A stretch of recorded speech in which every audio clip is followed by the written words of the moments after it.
ثالثی اب کی بار آفر کہاں سے ہے کہ انڈیا پاکستان میں نہیں، وہ سعودی عرب نے کہا ہے نا، اس کی اہمیت علامتی ہے. دیکھیے بٹ انڈیا میں کھڑے ہو کے سعودی وزیر خارجہ یہ کہتا ہے ہم ثالثی کے لیے تیار ہیں. اس کی اہمیت یہ کہ انڈیا تو یہ بات سننا ہی نہیں چاہتا کہ کشمیر کا کوئی ذکر کرے. جو بائیڈن صاحب نے نہیں کیا نا، فلسطین کا نہیں کیا کہ سنگھ کے آنکھ کی بڑی تکلیف ہوئی انہیں. سنگھ کے آنکھ کا مسلمانوں سے بڑی زیادتی ہو رہی ہے، چائنا سے بڑی، اس لیے کہ چین اپنے ظالم ہیں، اپنے مظلوم ہیں. اور یہ کاروبار منافقت ہی ہے سیاست میں زیادہ تر ساری دنیا میں. ٹھیک ہے، وہ خروشچیف نے کہا کہ یہ کیا اسٹالن نے، یہ کیا اسٹالن نے، ظلم تو بڑا کیا تھا اسٹالن نے، کروڑوں آدمی مار ڈالے. اور وہ ہیرو تھا ہمارے کمیونسٹوں کا. آج کل یہ سارے امریکہ کے ساتھ ہو کر یہ کمیونسٹ پہ سیکولر ہو گئے، پھر لبرل ہو گئے. پہلے یہ امریکہ کے سب سے بڑے مخالف تھے، امریکہ کے حامی ہو گئے. خیر خروشچیف نے کہا یہ کیا تو کوئی ایک آواز آئی کہ اس وقت کیوں نہیں بولے آپ؟ اچھا، خروشچیف نے کہا کون بولا ہے کھڑا ہو جائے؟ کوئی کھڑا نہیں ہوا. اس نے کہا میں بھی اسی لیے چپ رہا تھا. یہی وجہ تھی. کوڈ اجلاس کی اہمیت کیا ہے ہارون صاحب؟ کوڈ اجلاس دیکھیے نا، میں نے آپ کو آلریڈی بتا دیا کہ جب انہوں نے آسٹریلیا سے معاہدہ کر لیا، انڈیا سے تو ان کا معاہدہ پہلے ہی ہے بندرگاہیں استعمال کرنے کا، مگر آسٹریلیا پہ زیادہ ڈپینڈ کرے. انڈینز بارگیننگ زیادہ کرتے ہیں. آسٹریلیا تو دیکھیے نا، انہوں نے مارا نا ریڈ انڈینز کو، انہوں نے قدیم باشندوں کو قتل کیا اور اس پہ یہ گوری اور یہ سب سے زیادہ متعصب ہیں، قبضہ کر لیا. تو یہ تو گیلی پولی میں جنگ ہو رہی تھی ترکی میں، تو انہوں نے اپنے فوجی بھیجے تھے اور جعلی اخبار چھاپنے پڑتے تھے. تو یہ تو بغل بچہ ہے نا. نیوزی لینڈ کی بھی یہی حیثیت ہے. وہ لیڈر ضرور اچھی ہے لیکن یہ کہ اس کی بھی یہ حیثیت ہے. تو آسٹریلیا جب موجود ہے تو بھارت کی اہمیت بتدریج کم ہو رہی ہے.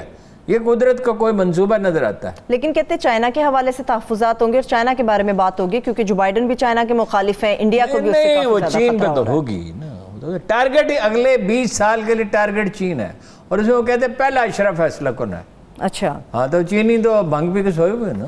پہلا اشرف فیصلہ کن ہے تو ان کو نہیں پتا فیصلہ کن ہے. وہ بھی اپنی حکمت عملی بنائیں گے. ہارون صاحب چلیے، حکمت عملی سے یاد آیا، کچھ حکمت عملی ادھر بھی بنے گی ہماری سیاست میں. بس 18 دن رہ گئے ہیں چیئرمین نیب کے. 16 اب 16 ہو گئے. ہاں، 2 دن آپ نے پلے سے دے دی اس کو. میں نے کہا شاید کوئی تھوڑا حوصلہ بھی ہو جاتا ہے ہارون صاحب. اچھا، وہ 8 اکتوبر کو ہو جائیں گے ریٹائر. کیا بنے گا ہارون صاحب؟ ہوگا کیا؟ ستمبر ہے نا، 30 کا مہینہ، یہ 31 کا ہے. اچھا، تو کیا بنے گا جی؟ کچھ بھی نہیں بنے گا. Graveyards are full of inevitable people. قبرستان ناگزیر لوگوں سے بھرے پڑے، لیکن امکان یہی ہے کہ ایکسٹینشن مل جائے گی. کیسے ملے گی؟ کیسے ملے گی؟ لیکن قانون تو پابند کرتا ہے کہ ایکسٹینشن نہیں ہو سکتی. شہباز شریف سے بات کرنا ضروری ہے. پہلے شہباز گل نے کہا، پھر فواد نے کہا، عمران خان نے خود کہہ دیا کہ کوئی مشاورت نہیں ہو سکتی. وہ تو خود ایک ملزم ہے، وہ خود ایک نابزدہ ملزم. خان صاحب جب آل پارٹیز کانفرنس ہوتی تھی نا، جب مشرف سے ناراض ہو گئے تھے تو اس وقت کئی دفعہ کہتے ہیں مجھے ان کی شکلیں پسند ہیں، میں نہیں جاتا. میں نے کہا شکل کا کیا ہوتا ہے بھائی؟ سیاست میں کسی کی شکل دیکھ کے جاتے ہیں. کوئی شادی بیاہ ہے تو وہ بہرحال اس سے مشاورت نہیں کریں گے. وہ بے لچک آدمی ہیں. میرا خیال ہے کہ آرڈیننس آئے گا، پھر مشترکہ پارلیمنٹ میں مسودہ قانون آئے گا.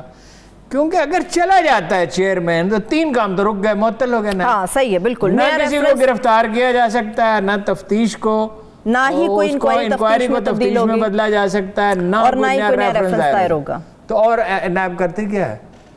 کوئی آدمی کہے کہ بھائی کھانے کے لیے سب کچھ ہے، بس روٹی نہیں مل سکتی، سالن نہیں مل سکتا اور چاول نہیں مل سکتا، تو باقی کھیرے رہ گئے. باقی کیا بچا؟ آرڈیننس کی بات کریں، فروغ نسیم کہتے ہیں کہ آرڈیننس کے حوالے سے کوئی مسودہ تیار نہیں ہے. وہ تو کیبنٹ فیصلہ کرے گی. اوہ بھائی، ایک نازک فیصلہ ہے، کیبنٹ کرے گی. اس لیے کہ جب یہ کریں گے، دیکھیے نا، مریم جب کہتی ہے میں اس گناہ میں شامل نہیں تھی، تو گناہ کس نے کیا تھا؟ چچا اور والد صاحب نے نا. کہتے ہیں سنا دیں کیا نہیں، اس کو کیا سن کے کرنا ہے؟ یہ وہی نہیں خاتون جو کہتی تھی لندن تو کیا پاکستان میں میری کوئی، اس لیے میں نے ایویڈنس کی طور پہ ویڈیو رکھ لی. کیا کرنا ہے اس کی؟ بھائی کس نے فیصلہ کیا؟ خواجہ اعظم نے کہا حکم آیا. خرم دستگیر آن ریکارڈ ہیں. اور ایک آدمی ڈاکٹر نثار چیمہ جو جھوٹ بولتا ہی نہیں کبھی، وہ بھی آن ریکارڈ ہے. کہتے ہیں پارٹی میں اختلاف تھا، کچھ لوگ یہ پھر قیادت کا فیصلہ ماننا پڑتا ہے.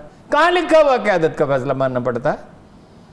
فیصلہ تو پارٹی کرتی ہے. قیادت نہیں کرتی. اگر قیادت کرتی ہے تو پھر آپ غلام ہیں, غلام ابن غلام ابن غلام. جیسے وہ ایک صاحب نے فرما دیا کہ دنیا بھر کے لیڈر عمران خان کی شاگردی کریں, کیونکہ انہوں نے کشمیر کو تو آزاد کرا لیا ہے, معیشت ٹھیک کر لی ہے, اور پاکستان میں فی کس آمدن ملائیشیا کے برابر ہو گئی. بس کوئی ٹھیک ہے, ایک اچیومنٹ ہو گئی افغانستان میں, اس میں قدرت نے ہماری زیادہ مدد کی. چلو کرونا میں کچھ بہتری ہو گئی, کچھ اکانومی میں بہتری کا, اکانومی میں چانس ہے 6% تک جانے. چلیے الحمدللہ. لیکن اب طریقہ کار کیا ہے, کیا حل ہوگا؟ آرڈیننس 2 یا 4 سال کی ایکسٹینشن میں بحث ہو رہی ہے. جوان آدمی ہیں. ایکسٹینشن کیا آپ نے کہا ہارون صاحب؟ ہم نے کہا جوان آدمی. آپ جاوید اقبال صاحب کے بارے میں بات کر رہے ہیں. اقبال صاحب سے میں ملا ہوں نا. 70-72 سال کی ماشاءاللہ ان کی عمر ہے. اللہ تعالیٰ ان کی لمبی عمر رکھے. 18 سال. وہ 18 سال کے آدمی جیسے ان کے ریفلیکسز ہیں, ایسی جوش و جذبے سے گفتگو کرتے ہیں, چہرہ ان کا تمتما رہا ہوتا ہے, اور صحت مند آدمی ہیں, اور کوئی ارادہ ان کا 10-20 سال ریٹائر ہونے کا نہیں ہے. ورنہ تو دیکھیں نا, اتنی کنٹروورسی کے بعد وہ خود کہے میں جاتا ہوں, لیکن کوئی آپ کو ایسا اشارہ ملتا ہے نہ اسٹیبلشمنٹ چاہتی ہے. دیکھیں کیسے گئے تھے نواز شریف, کیسے گئے تھے جو کہتے میں اس گناہ میں شامل نہیں تھا. 50 روپے کے اسٹامپ پیپر پہ گئے. 2 واقعات اتفاقاً ایک ساتھ ہی ہوئے, تو ایکسٹینشن بھی ہوئی اور وہ ملک سے باہر بھی گئے, اور وہ رپورٹیں جو ہیں ان کو متنازع بھی قرار دیا گیا, اور خود ساری حکومت چیختی رہی کہ وہ جعلی تھی. 50 روپے کے اسٹامپ پیپر پہ تاریخ انسانی میں کوئی واقعہ ہی نہیں ہے کسی عدالت نے ایک مجرم کو اپنی حدود سے باہر نکال دیا ہو. آپ کو پتہ ہے سزا ہائی کورٹ سے ہو گئی, سپریم کورٹ میں وقت ختم ہو گیا. آپ کو پتہ ہے مریم کو سزا ہو سکتی ہے. آپ کو معلوم ہے کل شہباز شریف اور حمزہ کو بلایا ہے, ان کی طلب بھی ہے. آپ کو معلوم ہے اگلے ہفتے اسی دن ہم زرداری صاحب پیش ہو چکے ہوں گے, ان کے خاندان کے لوگ ہیں. تو یہ اگر تو کوئی ڈیل ہو جاتی ہے تو ٹھیک ہے, ورنہ سزا حتمی ہے.